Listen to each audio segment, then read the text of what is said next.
Rin nyo pa ito ha, yung mga baloktot na script ni Madriaga. Kaugnay sa mga aligasyon kay Vice President Sara Duterte nang nagpakilalang dating aide umano niya na si Ramil Madriaga, makapanayan po natin ang abogado ni VP Sara na si Atty. Salvador Paulo Panelo Jr. Magandang umaga po, Atty. Panelo. Magandang umaga, Igan, at sa mga tagapanood nyo. Sa proceedings, kahapon naglabas ang mga video at litrato si Madriaga, nakasama niya si VP Duterte, patunay raw na magkakilala sila. Hindi pa ba sapat yun, Atty.? Hindi. Actually, Igan, kami nga ho ang nag-supply ng mga litrato na yon. Doon sa perjury complaint pa lamang, inunahan na po namin siya para mapaliwanag na yung mga ganong klaseng litrato, hindi po yun pwede maging pruweba na magkakilala sila. Bakit? Kasi puro sa kampanya po yung pinakita niya. At kunyari, isahin na po natin yung... Alam mo, kung maaalala ninyo, 2016, diyan mahilig si Vice President Sara Duterte. Before pa data, ewan ko kung 2022 ito eh. Naalala ninyo, siya rin yung nangampanya sa tatay niya. Ayaw nilang tumakbo. Silang lahat ayaw patakbuhin si Pangulong Duterte bilang presidente. Magkakapatid. Yan ang sinabi ni Baste. Pero nung wala na, simula na yung kampanya, no choice. Kaya nga yung kapatid niya, di ba, nagpakalbo pa si Inday noon. At talagang siya yung gumawa pa ng, anong tawag dun, yung bus na nag-iikot. Siya talaga yung pumupukpok, tumutulong sa kampanya. Ibig sabihin, pagdating sa kampanya, aktibo yan si VP Sara Duterte. Kaya no doubt, itong 2022 campaign, magiging aktibo yan. Lalo na kung sarili niya na yung kinakampanya niya. At marami talagang grupo, kita nyo naman yung nangyaring last PDP na na parang samahan. Hindi PDP lang yun. Maraming grupo yun. Marami doon, Inday Sara for ganito, Sara Duterte for ganyan. At yan, na-establish na yan noon pa, way before. Ganyan talaga si VP Sara Duterte. At ano siya sa tao, hands-on siya. Siya talaga yung kumakausap sa mga tao. Kaya nga yung kalokohan ni Madriaga na porket may video, maniwala ko kayo sa hindi. Marami yung, hindi lang ako napapasama. Dahil po, naalala nyo yung nag-zoom sila? Sila yun. Kasi usually, umaga. Kaya hindi ako napapasama, umaga kasi. O kaya umaga ina-announce, tapos sa tanghali, alam nyo naman ako, panggabi ako eh. Panggabi ko nagigising, tapos busy na ako sa gabi. Kaya hindi ako naaano dyan. Pero laging may ganyan. Kasi gusto ni VP Sara Duterte marinig yung mga tao. Akala kasi nung iba na para bagang nagbibigay siya ng instruction, hindi, marunong makinig si VP Sara Duterte sa mga hinaing ng tao. Yan ang totoo. Zoom meetings or virtual meetings, talagang ganun po ang paraan noong mga panahon na yon na makipagkita sa mga supporters, sa mga volunteers para sa kampanya dahil may pandemic po ng mga panahon na yon. Hindi ba po? Tapos yung mga Zoom meetings po na yon, maramihan po yun, hindi yun one-on-one meetings with Ramil Madriaga. Tapos yung pinapaulit-ulit kahapon, yung happy birthday Sir Ram, di ba? Yung birthday greeting na yun, alam naman po natin na yung mga celebrity, di ba po, nagre-request sa kanila na batiin yung mga tao, tapos may papel. Yun po mismo ang pruweba na hindi sila magkakilala. Dahil kung magkakilala talaga sila, hindi po kailangan na gawin yon ni VP Sara na isulat yung pangalan niya doon sa... Correct. Alam mo ba na pag gusto mo magpabati kay VP Sara Duterte, may sinisend na papel para fill upan yun kung ano yung birthday, ano yung pangalan. May ganun. Ganun ka-organisado kay VP Sara Duterte. Kita nyo? Hindi, ito hindi ako sa hindi ako sa kung mapapansin nyo, di ba? Taon-taon binabati ako ni Pangulong Duterte. Hindi ko siya nagbabasa ng script. Kasi alam naman niya talaga dahil nanunood nga po siya dito sa vlog. Kasi kilala niya naman ako. O, lagi niya, banat, o, banat. Di ba, gumaganyan-ganyan niya pag nagbibideo tayo. Kasi alam niya naman talaga. Pero pag hindi niya kakilala, talagang isinusulat yan. Para sigurado mabanggit ng tama. Di ba? Ganun yan. Kaya sa Office of the Vice President, since marami nagpapabati dyan, ipapadala yung papel. May fill upan kang form para batiin. Ganun. Ibig sabihin, hindi ka kilala. Tanungin kita. Kunwari babatiin mo yung kaibigan mo, yung best friend mo. Kukuha ka pa ba ng papel? Sandali, lalagay ko nga pangalan ni dito. Halimbawa ako, babatiin ko yung mga kasamahan ko, Banateros. O, diba si Sir Jack. Susulat ko pa dito. Happy birthday, Sir Jack. Happy birthday, Sir Jack. Pag ginawa ko yun, offending yun. Sandali, magkakasama tayo sa grupo Happy birthday, Coach Oli. Butik na naman ako magbura. Baka pagalitan ako nung kapatid ko. Bakit mo sinulat pa niya? Di mo alam pangalan ko? Di mo ako kilala? Hayop ka? Lagay ko, happy birthday, Coach Oli. Lagay nga natin dito. Anong punto doon? Pag sinulat ang pangalan mo, meaning, hindi ka niya kilala. Acquaintance, oo. Nakita, nakasama, isang beses, 2 beses, pero hindi kayo nag-uusap. Hi, hello lang. Sa dami ng pansinin ninyo, ito. Kung maalala nyo si Bruce, di ba? Si Attorney Bruce, yun talaga ang close ni, naalala ko kasi yan Naalala ko yan nung laging, tawag dito, ginagamit ni Thinking Pinoy na kunwari close sila ni VP Sara Duterte. Yung sinasabi niya, lagi niya yun Kasi ito si Thinking Pinoy, rin to manggagamit din ito Yung lagi niya sinasabi na close sila, o katext ko nga si VP Sara Duterte, name dropping ang ginagawa niya lagi. Tapos sa totoo lang, yung mga kaibigan ni Bruce noon, kami, natatawa kami. Kasi kinikwento sa amin ni Bruce, hindi naman sila close, hindi Thinking Pinoy, tsaka si VP Sara Duterte. Pero lagi niyang binabanggit para lang sabihin sa inyo na close. Kaya natatakot ako dyan Doon sa mga taong laging sinasabi, kaibigan ko si ganito. Kaya nga ako lagi ko sinasabi, di ba? Pag nagkita kami ni VP Sara Duterte, nag-usap kami, in-interview, pero hindi kami magkaibigan, hindi kami close niyan. Lagi ko sinasabi kasi ayokong mapagbintangan na nag-name drop ako. Unless talagang totoong nagkakausap kayo. O tulad kay Pangulong Duterte, talaga naman, nakikita nyo naman siguro yun Di ba? Hindi ko kailangan i-name drop kasi talaga naman pong nag-uusap kami noon.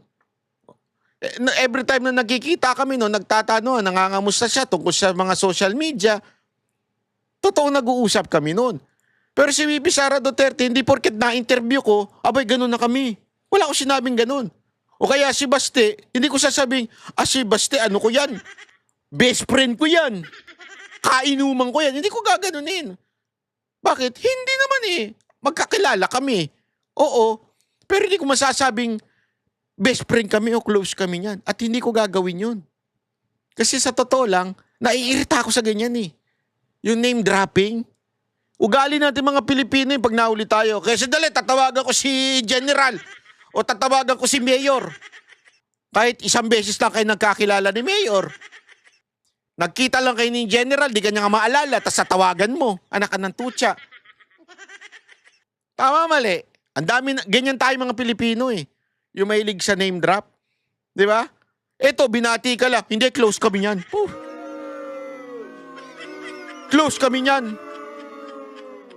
Ano kami niyan, ganyan kami niyan. Nagbigay pa nga ako dyan Kami rin, nagbigay din kami ng sombrero.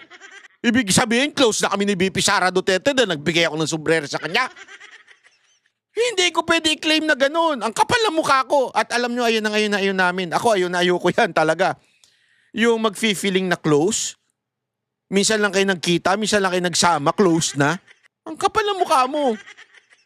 Papel, tapos batiin ng ganon.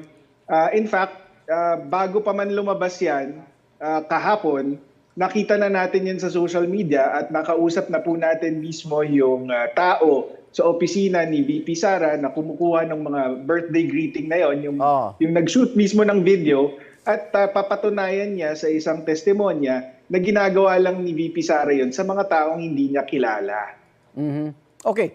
Eto, 24 oras lang umano nalustay ng bise ang 125 billion pesos na confidential funds at si Madriaga raw mismo ang naghatid ng pera sa iba't ibang individual. Kasi lumitaw noon, 11 araw eh.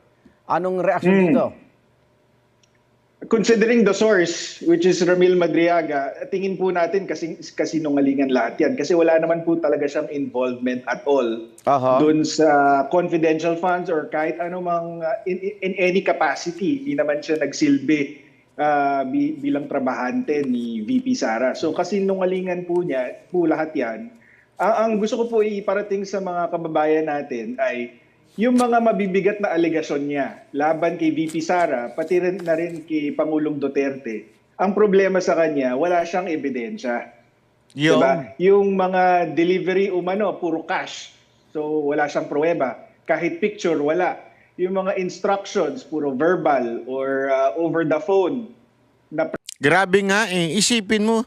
Paano kaya kunwari, sabihin ko na lang, si Pangulong Duterte, binigyan ako ng kotse niyan.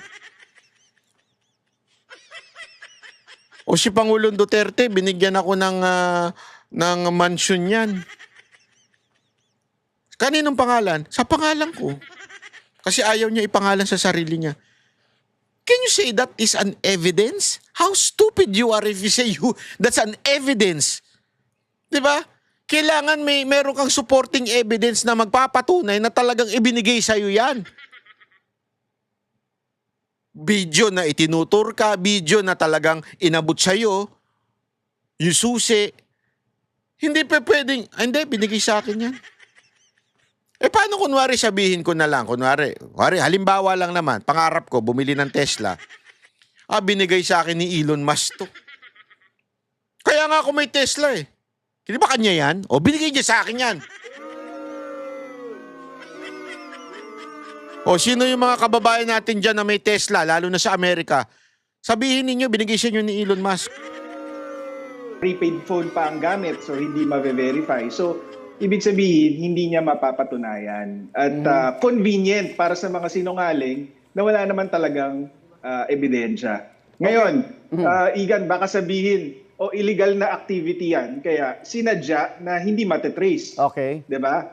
Okay. Pero dapat sige. may ibang batayan. Anong halimbawa ko? Kunyari, dito sa flood control scandal, itong si Henry Alcantara at saka si Bryce Hernandez. Bakit kahit na yung ibang mga sinasabi nila walang ebidensya, bakit naniniwala ang tao sa kanila? Kasi mga pinuno sila ng DPWH sa Bulacan kung saan nangyari yung korupsyon. Sila yung mga official doon, sa kanila dumadaan yung pera, sila yung nag-a-award ng kontrata.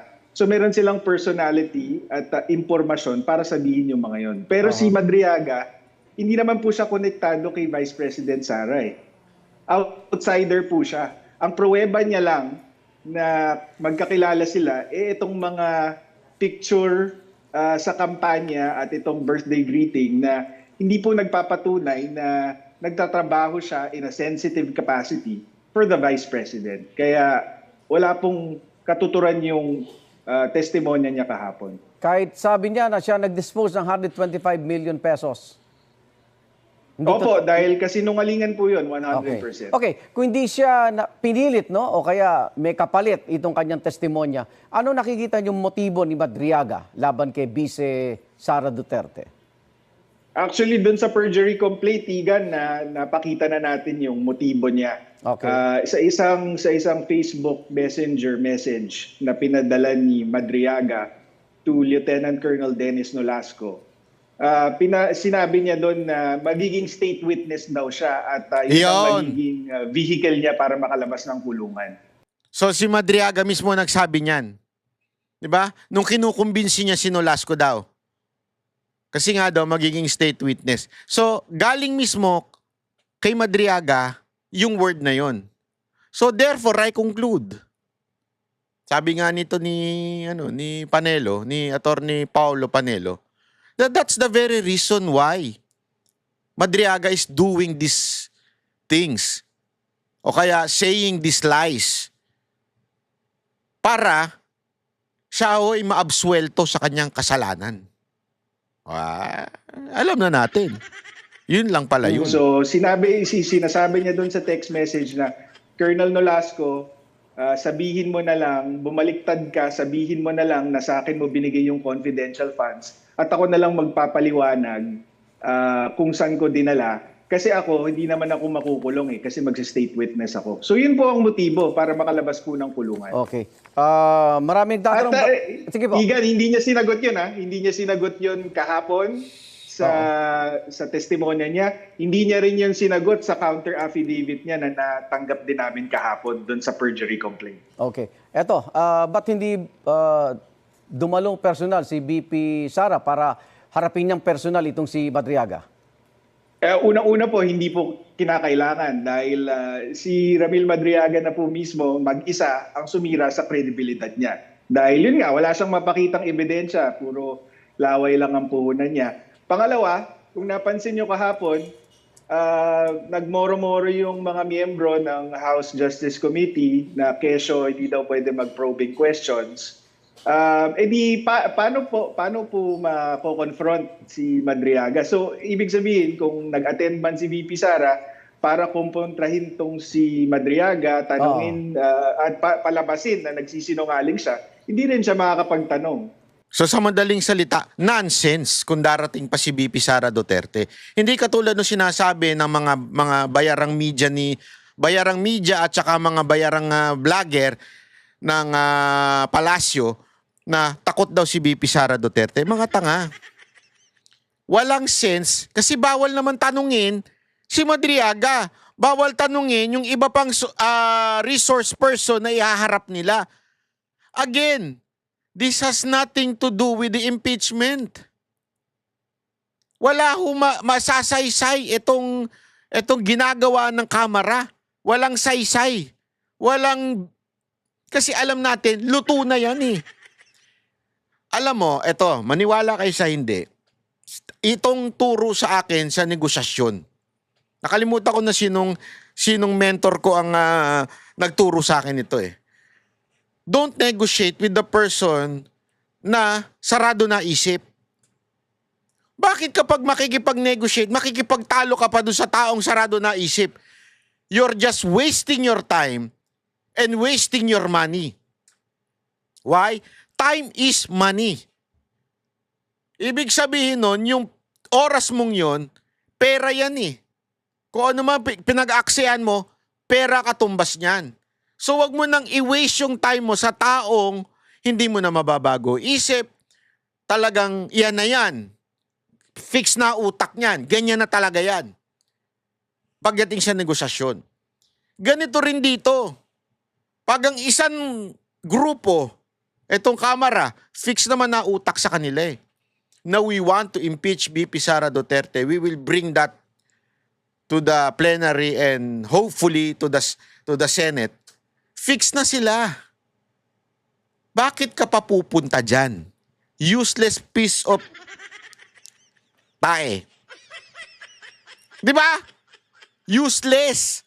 Kaya hindi na kailangan pumunta ni VP Sara dyan. Bababuyin lang siya, optics, tapos hindi siya pagsasalitain. Kabastusan lang ang gagawin sa kanya dyan.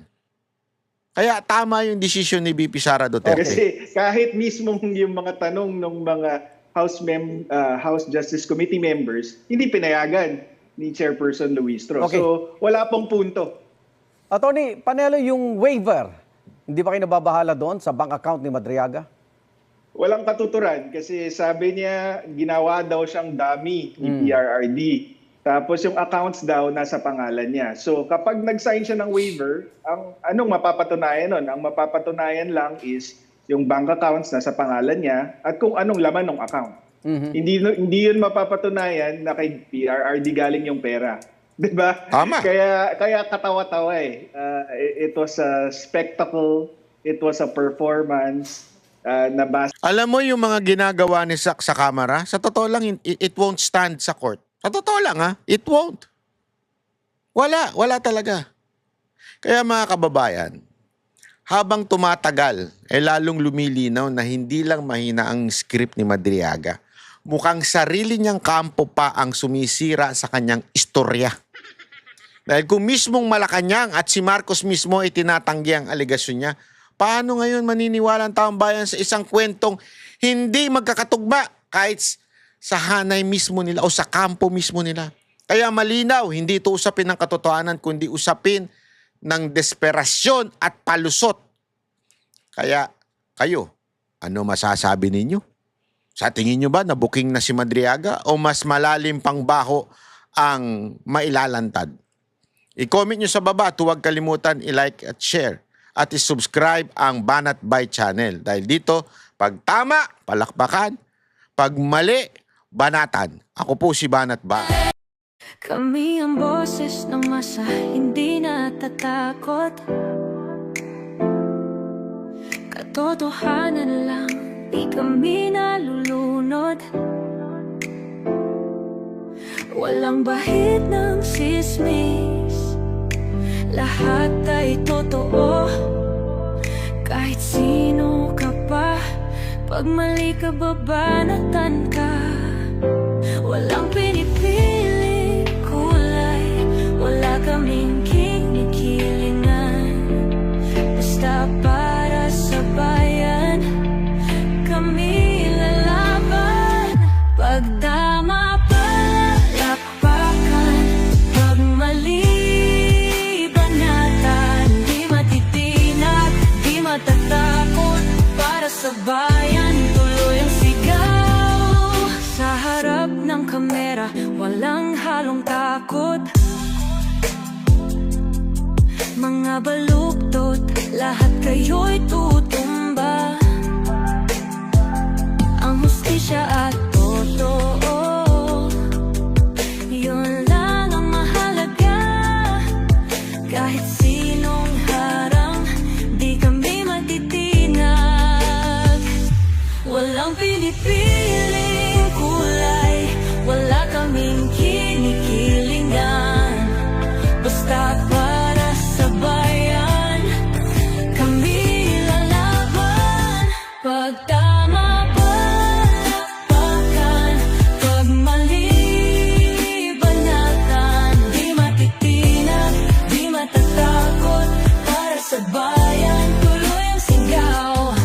Kung nasa tama ka, ikaw ay aming kasama. Pero pag mali ka, handa ka na bang mabasag? Banateros kami, walang inuunan. Dahil bayan muna, bago ang sarili.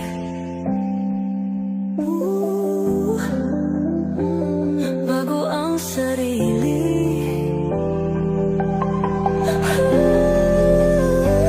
Pag tama palakpakan, pag mali banatan. Banateros ang sigaw, katotohanan ang laban.